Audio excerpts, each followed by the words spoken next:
Hello everyone. आज की जो अपडेट है वो पीएसपीसीएल की तरफ से अपडेट है। पीएसपीसीएल मतलब Punjab state power corporation limited. तो पीएसपीसीएल की तरफ से जो अपडेट आ रही है, उन्होंने बहुत सारी वैकेंसीज जो हैं वो रिलीज़ करी हैं for the post of junior engineer electrical और सिविल। इसकी जो स्टार्टिंग डेट है वो 9 फरवरी से स्टार्ट है और जो लास्ट डेट है वो 1 मार्च का इन्होंने रखा है। आप यहाँ पे देख सकते हैं क्लियरली। बात करें वैकेंसीज की तो जेई इलेक्ट्रिकल वालों के लिए जो टोटल वैकेंसी है वो 378 है। जूनियर इंजीनियर सब स्टेशन की 112 है जो कि इलेक्ट्रिकल वालों के लिए ही होती है। और जेई सिविल की जो है वो 54 सीटें हैं, यानी टोटल जो है 544 है। तो 544 टोटल वैकेंसीज रिलीज करी हैं for the post of junior engineer electrical and civil. यहाँ पे इन्होंने वैकेंसीज का डिस्ट्रीब्यूशन देके रखा है। बात करें हम लोग जूनियर इंजीनियर इलेक्ट्रिकल की, तो यहाँ पे इन्होंने टोटल वैकेंसीज जो है वो रिलीज करी हैं। आप यहाँ पे देख सकते हैं कुछ बैकलॉग की भी वैकेंसी है और जो नई वैकेंसी है उसकी भी। तो यहाँ पे इन्होंने बैकलॉग और जो नई पोस्ट है उसके रिगार्डिंग जो भी पोस्ट है उसका डिस्ट्रीब्यूशन देके रखा है। तो ये जूनियर इंजीनियर इलेक्ट्रिकल की बात करें तो यहाँ पे इन्होंने जो टोटल सीट है वो 378 है।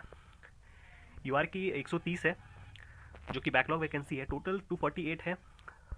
वोमेन के लिए 83 है और टोटल 378 है। इसी तरीके से बात करें हम लोग जूनियर इंजीनियर सब स्टेशन की, तो यहाँ पे इन्होंने जो भी वैकेंसी का डिस्ट्रीब्यूशन देके रखा है देख सकते हैं आप लोग यहाँ पे।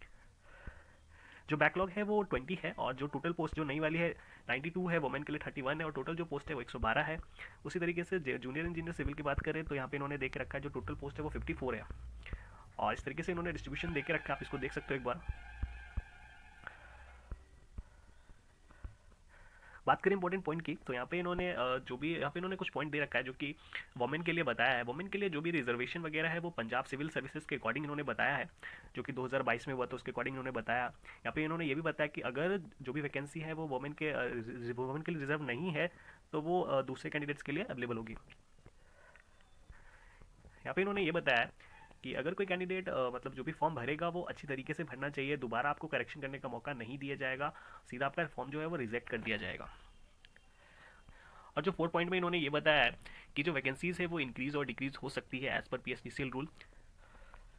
बात करें क्वालिफिकेशन की, एलिजिबिलिटी क्राइटेरिया की, तो यहाँ पे जूनियर इंजीनियर इलेक्ट्रिकल की मैं बात करूँ तो यहाँ पे 3 या 4 ईयर डिप्लोमा मान के रखा है। बीटेक वालों के लिए कंडीशन ये है कि आप तभी एलिजिबल है जब आपके पास डिप्लोमा है, यानी कि बीटेक वाले एलिजिबल हैं अगर आपके पास डिप्लोमा है। डायरेक्ट बीटेक वाले 4 ईयर बीटेक वाले 12th के बाद जिन्होंने करा है वो एलिजिबल नहीं है यहाँ पे।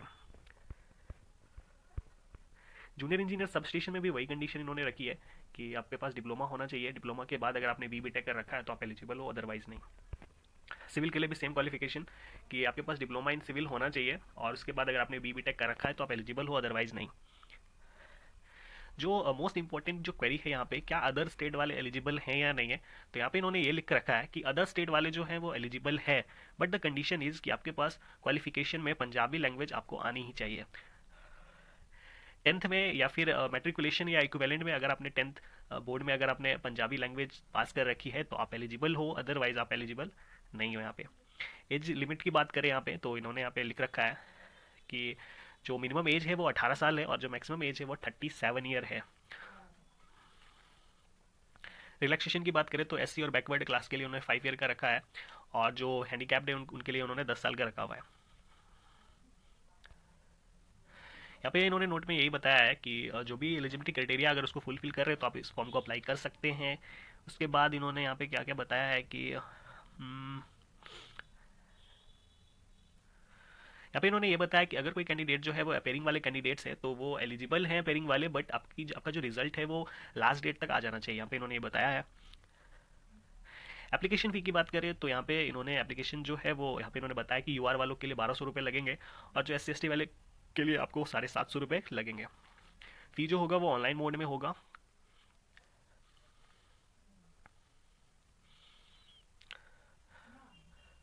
यहाँ पे इन्होंने रिजर्वेशन में बताया है कि अगर कोई कैंडिडेट रिजर्वेशन का दावा करता है तो उसके लिए आपको पंजाब डोमिसाइल का सर्टिफिकेट जो है वो डीबी के टाइम दिखाना होगा।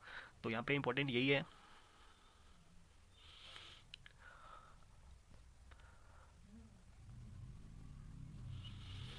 और यहाँ पे अपडेट आपको क्या मिलेगा,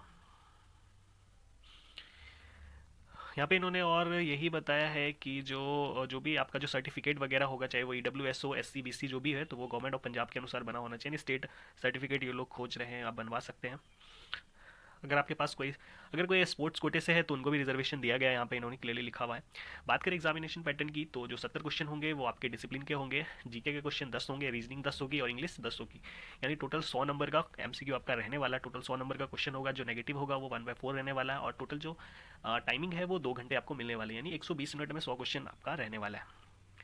मिनिमम क्वालिफाइंग मार्क्स इन्होंने बताया है कि 45% जो है वो जनरल वालों के लिए रखा है, और जो भी रिजर्व है उनके लिए 35%। उसके बाद यहाँ पे इन्होंने नॉर्मलाइजेशन का फार्मूला देख रखा है कि यहाँ पे नॉर्मलाइजेशन होने वाला है, तो उसके लिए इन्होंने बताया है। अब यहाँ पे इन्होंने ऑनलाइन टेस्ट के बारे में बताया है कि जो आपका जो एडमिट कार्ड है वो एग्जामिनेशन से 7 दिन पहले आपको बता दिया जाएगा, 3 दिन पहले आपको बता दिया जाएगा कि कहाँ पे आपका एग्जाम होने वाला है, सिटी इंटीमेशन वगैरह। तो इसके बारे में इन्होंने दे के रखा है यहाँ पे। मेरिट जो है यहाँ पे जो भी आपका मार्क्स एग्जाम में आएंगे उसके अनुसार आपका मेरिट बनेगा, यहाँ पे इन्होंने यही बताया। उसके बाद शॉर्ट लिस्टेड कैंडिडेट का डीवी होगा, मेडिकल, उसके बाद ज्वाइनिंग।